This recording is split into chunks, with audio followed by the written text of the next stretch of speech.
Hi, I'm Kevin Seif, an international investigative reporter for The Washington Post. This is a story about Jesse Dufton, a world-class rock climber who lost his eyesight and had to reinvent the way he ascends mountains with the help of his partner. I think one thing that struck me reporting the story was just watching a thing that I think I'd assumed to be kind of impossible happen in front of my eyes. Like the mechanics of it didn't make any sense to me until I saw Jesse do it. And tried my best to climb some of the same routes that he was climbing just to get a sense of how difficult they are. Nice. Still a rush. So when I took that additional step of trying to imagine how he does it without seeing it, it really is like, it's almost too much. It's almost too much to think about. It's like enough to throw you off the mountain. It's like he's just playing a different sport than I am.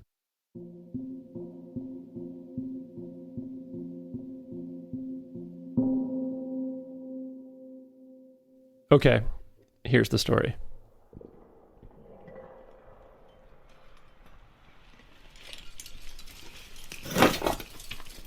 Molly Thompson craned her neck so she could make out the man climbing the tower of red rock.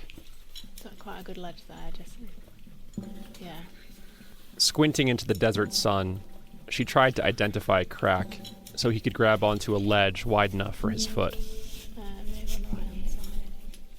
The climber, struggling to keep his grip, was her husband, Jesse Dufton.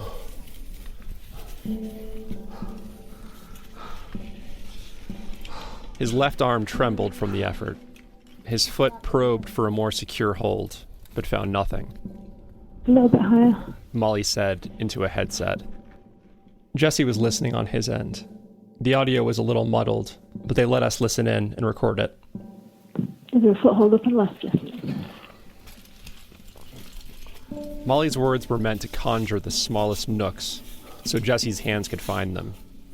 But she could hear him struggling to catch his breath. If he fell, she knew, it would partially be her fault. When Jesse extended his foot again, it missed the tiny outcropping. Hell. Yeah, I just almost slimed off. He returned his foot to its original position and tiptoed on 3 millimeters of quartzite, 200 feet above the ground. He did not look down. He did not look anywhere. Jesse has advanced rod cone dystrophy. Put another way, he's completely blind. And another, he's one of the world's few elite, blind rock climbers.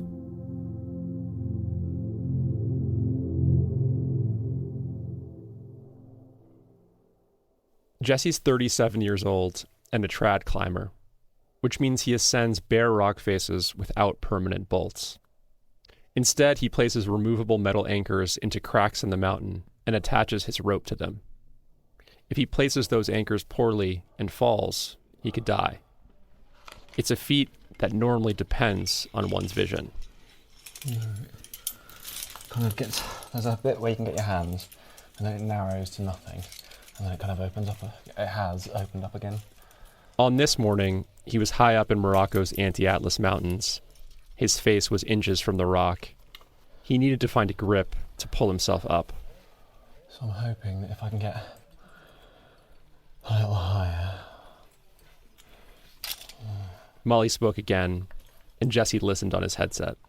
You move that left hand further left. You can move that left hand vertically up a little more. And by then, Jesse was already shifting his weight.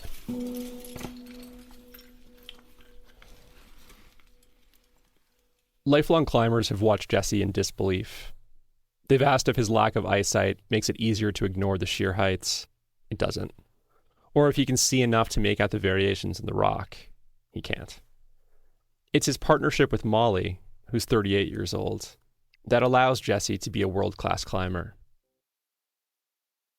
There are two ways to tell the story of Jesse Dufton. One is the tale of a talented rock climber with a degenerative eye condition who learns how to climb some of the world's toughest crags without his eyesight. Man versus nature, man versus his own disability, Jesse knows that version and all the ways that it's wrong. The other story, the more complete one, is a love story. Jesse and Molly met in college. She walked onto a bus that the University Mountaineering Club had rented for a weekend trip. And there was Jesse, a tall, broad-shouldered guy. He did look kind of old. Yeah. She thought I was a mature student because I had long hair and a beard. That's not Yeah. an excuse. How far from the truth can you get, right? Like, immature to the max. I thought he was an older, kind of PhD or kind of postdoc student. Yeah. When they got to the crag, Molly watched as Jesse climbed slowly but expertly, his face perhaps a little close to the rock. And then on the walk down, maybe, I don't know, you're kind of stumbling around a bit, but on uneven terrain, it's like quite easy to stumble around, so it was nothing that obvious. Yeah. What she didn't know was that by then, Jesse had just a sliver of his vision left. He was determined that no one, especially the pretty brunette, would notice. It was an effort he'd made his whole life. Jesse was born with a condition in which the light-sensing cells of his retina gradually deteriorated. As a child, he had only a fraction of normal vision, and he knew it would continue to get worse as he aged, to the point of blindness. But before his parents were even aware of the diagnosis, they were taking him on climbing trips. At age 2, he was bouldering. By 5, he was securing his own harness and ropes, climbing inlets in Cornwall where massive waves crash into the wall. Kind of feel the pressure wave and there's a massive boom. His laid-back father let Jesse find a way through it. You know, it's a pretty intimidating place to be. Did your dad try to reassure you, or? No, I don't think so. I think I just kind of felt it a bit scary, but yeah, kind of got used to it after a while. Jesse's vision was rarely a subject of family conversation. He went to a normal public school, and he continued climbing higher and harder crags. He didn't want assistance or to be seen as different. He kind of hid it really well. I'm very good, I think, at pretending I can see. There's a drive to integrate, I think. You never want to be the odd one out. I never used a cane until I absolutely had to. He had just enough sight left to find workarounds. He refused to learn Braille, and after years of climbing, his hands were too calloused to make out the characters anyway. Even once he and Molly became friends and regular climbing partners, she didn't realize that his vision was so limited. He rode behind her on a bicycle, albeit cautiously. He aced engineering courses that required lab work. I think I probably first realised when you couldn't read the guidebooks, and then I kind of got, I guess, clocked more. After you met was that? Or maybe it was a year or so, I don't know. Yeah, a long time. Then 2 things happened simultaneously. Jesse and Molly began falling in love, and he lost the rest of his vision. The love was unspoken. Instead, they talked about climbing and about ways to increase strength in their fingers and forearms, about unclimbed peaks that they could both attempt. But the sudden vision loss was impossible to hide. It made him realize how valuable even a tiny amount of vision was to his life. If you have a target to aim for, that makes a massive difference. I can't emphasise how big it is. Jesse was plunged into total darkness. Even the dim light and shadows he'd used to guide himself were gone.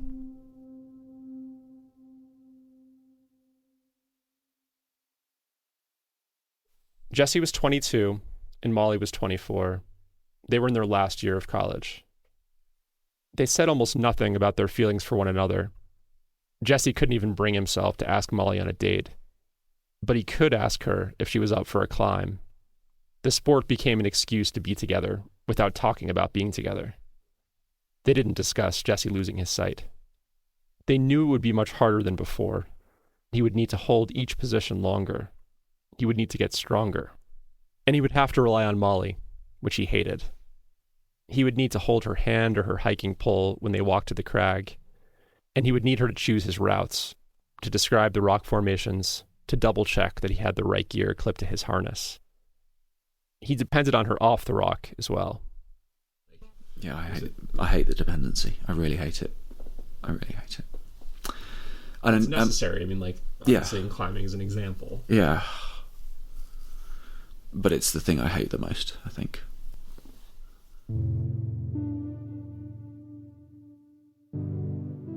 As Jesse's vision slipped away, some of their friends wondered aloud if they were continuing a passion that came with grave risks. Even Molly had her doubts. She'd never met a blind person before. She thought of the men and women she'd seen with their canes, making their way down the street or trailing a Labrador through the airport.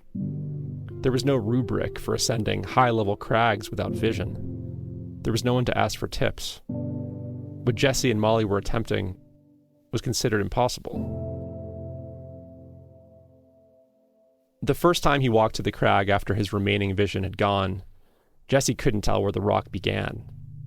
He reached out, feeling around in the air. One step closer. There it was. Jesse first kissed Molly at a university Halloween party. He'd wanted to kiss her for months, maybe longer, but the right moment never presented itself. It's not like he was going to make a move at the base of a crag. But Molly had no idea what he was planning. He'd invited her on trip after trip, including one to France with his parents, without hinting at any romantic feelings. Maybe they were just friends.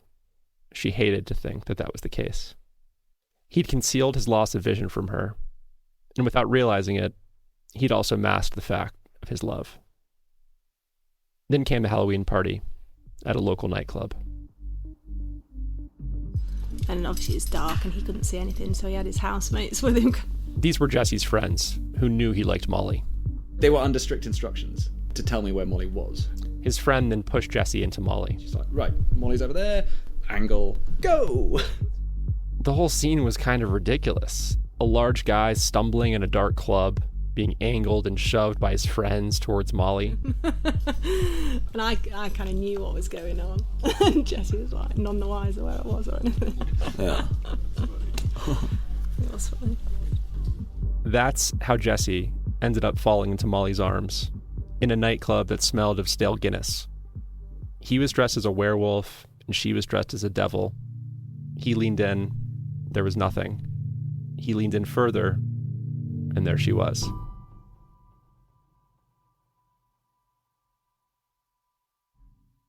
When Molly's at the base of a crag, she has to consider how she might describe the rock to Jesse.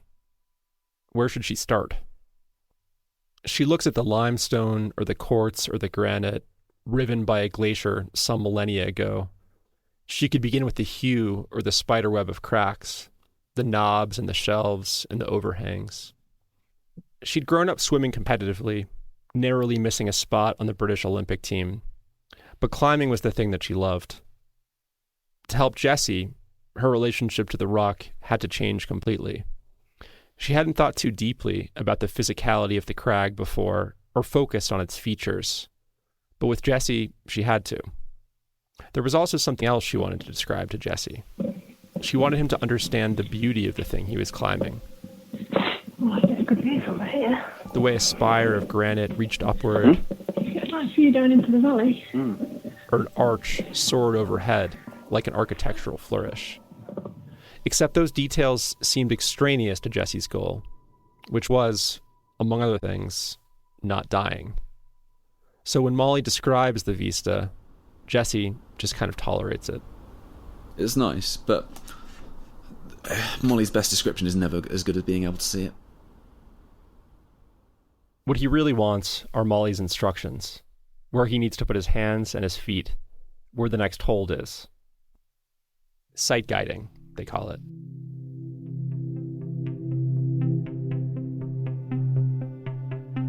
We'll go through the route in its entirety in a very general form. So I describe kind of the shape of the rock. Well, there's going to be a crack. So there's a crack that goes straight up that's on the main face. And then to the left there's another crack and a big flake. You want to just keep going. So the crack on the main face, and I just want to stay in the crack on the main face. During the climb, Molly whispers into her two-way radio that connects her to Jesse. And she'll be giving me a like kind of direction. All right, a bit more. Just reach higher up, Jesse. Up. There. Yeah, that's a good foot there. Yeah, okay. And Jesse will use his hands to search the rock around him. Kind of gasp on there. It's almost like you're running your hand over the rock as though you're kind of cleaning a window. Good foot here. Or like a spiral, kind of like an amethyst type spiral.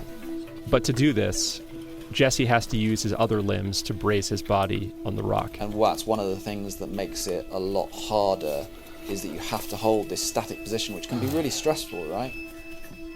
Can you go? Yeah, no. June almost needs to be able to read your mind and know what you need. Bit higher. Because when you're really trying, you're breathing high. You know, you can't really talk.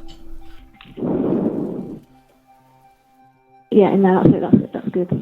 She needs to remain calm, to exude calmness, even if she worries that he might fall. Her own nerves, she knows, could trigger his. And this can be hard to do when she can't make out the next move for Jesse. You can't say, I don't know. So I just said, feel up to your right. Is there anything you can feel on your right? And it just, it's just like the first thing that came into my head, just to say, because like even that is better than, like nothing. And it is, just have a good feel around on your right. Like, can you find anything? She said she doesn't want him to feel like he's just up there, completely on his own. I think sometimes it doesn't really matter what I say, like if it's right or left. Like I think it's just the act of him like having to go there and find it. Kind of, it almost takes a focus on trying to find something rather than being scared. But Jesse can tell. He knows when she's not sure. Maybe just that when you left knee is in that crack. You acknowledge it at some level, and then you just go, no, I'm not even gonna go there. I'm just gonna try and do what she says. Just have a look on both sides of the wall, see if you've missed a foot or something.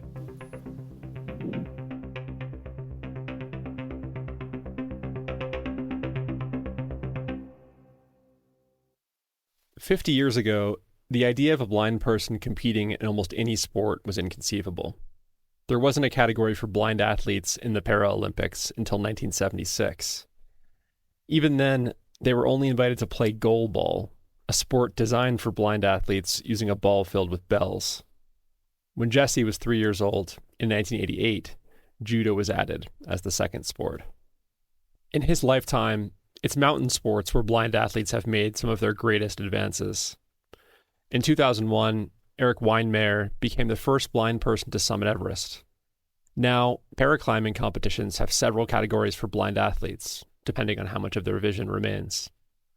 Jesse competes in the B1 category, for athletes who have no vision at all.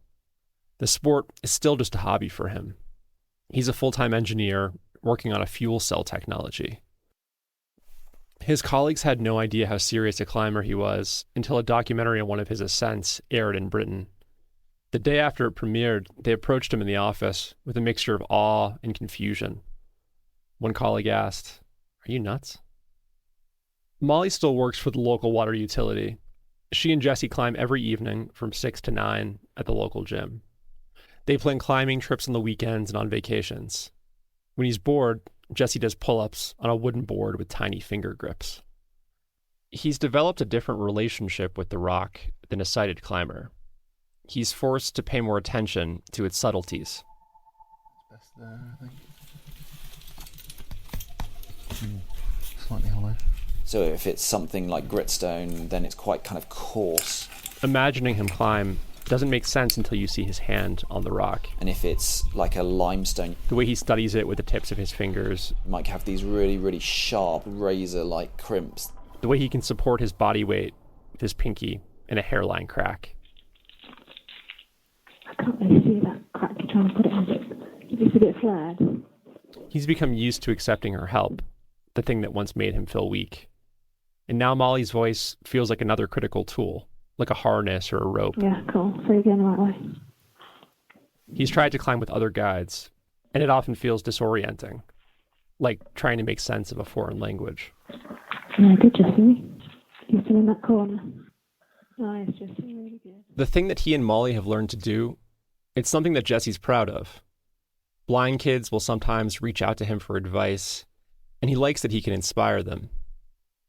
But he can't help but think sometimes about the views that he's not seeing, about whether he'll ever see again. Yeah.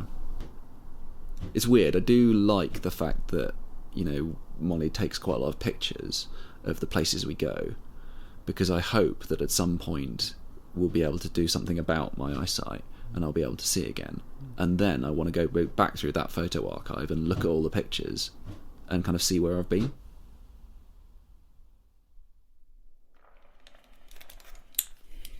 It was midday in Morocco when Jesse grasped his way to a more stable position on the crag, his right arm finding a nook and then pulling his body to a tiny shelf where his feet could support him. He could feel the sun on the back of his neck. He could hear a donkey bray somewhere beneath him. He felt a faint gust of wind pass between him and the mountain. And then Molly's voice crackled through his headphones. Okay. She could hear him breathing. She knew that if Jesse fell, he would almost definitely be caught by the rope which was attached to the gear that he'd inserted into the rock. He would bounce and sway and then hang until he could find another hold. But in trad climbing, Molly knew things went wrong all the time. Once, as she and Jesse were descending a mountain ridge in France, she saw a figure moving in the distance and looked up. A climber was tumbling down the mountain towards them, and when they came to his body, he was dead. Another time, Molly chose a route for Jesse that she thought was achievable, but watching him climb above her, she suddenly realized that she was wrong. The series of moves was too difficult for a blind climber, but it was too late. He was already 20 meters up, without any solid gear in the rock. They had to stay calm. If I'd have flapped and lost it, I'd have probably fallen off.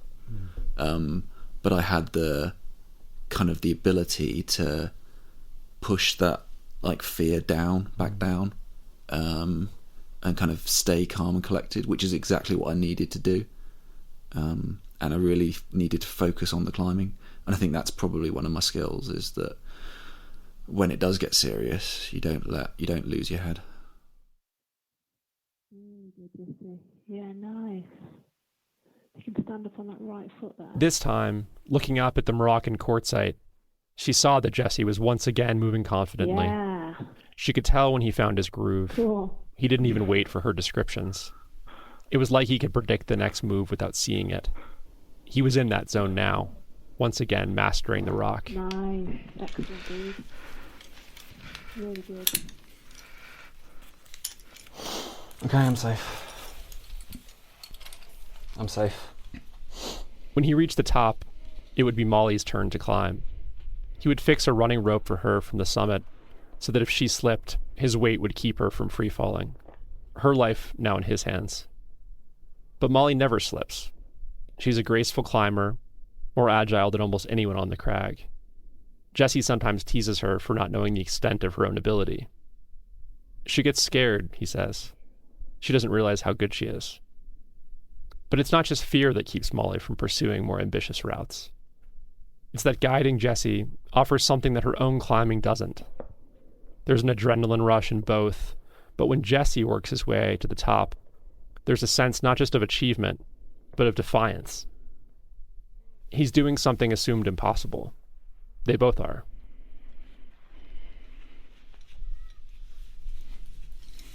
A few minutes passed, and Jesse swung his right leg over the top of the crag, finally out of Molly's sight. Then he waited for her to join him at the summit so she could describe the view.